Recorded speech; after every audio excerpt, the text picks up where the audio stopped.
Firstly, let's talk about the titular character, Riddick. Played by Vin Diesel, he is portrayed as a lone, brooding anti-hero who can do no wrong. But honestly, who in their right mind would want to root for a character who is nothing more than a lazy, beefed-up brute?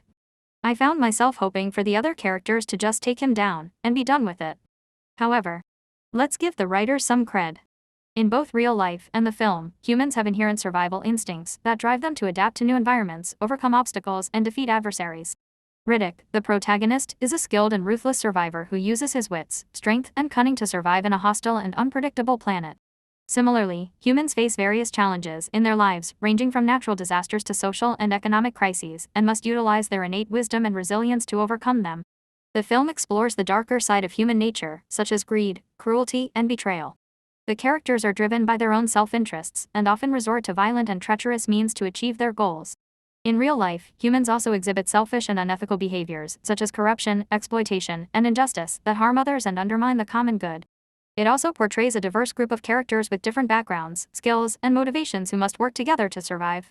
Although they initially distrust and dislike each other, they eventually form alliances and bonds based on mutual respect and shared adversity. This reflects the reality of human diversity and the potential for harmony and cooperation despite cultural, linguistic, and ideological differences. The film depicts the cyclical nature of life and the resilience of nature in bouncing back from destruction and chaos. Despite the catastrophic events that threaten to wipe out all life on the planet, the film ends with a hopeful note of renewal and regeneration as new life emerges from the ashes of the old. This parallels the human experience of facing crises and disasters and the potential for resilience, innovation, and regeneration. That said, this was clearly some attempt to have a sort of underlying message about survival and the human condition, but it all falls flat due to the lack of meaningful character development and a predictable, cliched plot. There's really no depth to the film other than meaty punches and explosions. What's more, the story itself is a blatant rip-off of countless other sci-fi films. We have the classic stranded on a hostile planet trope, complete with generic creatures that seem to serve no purpose other than to get slaughtered by Riddick.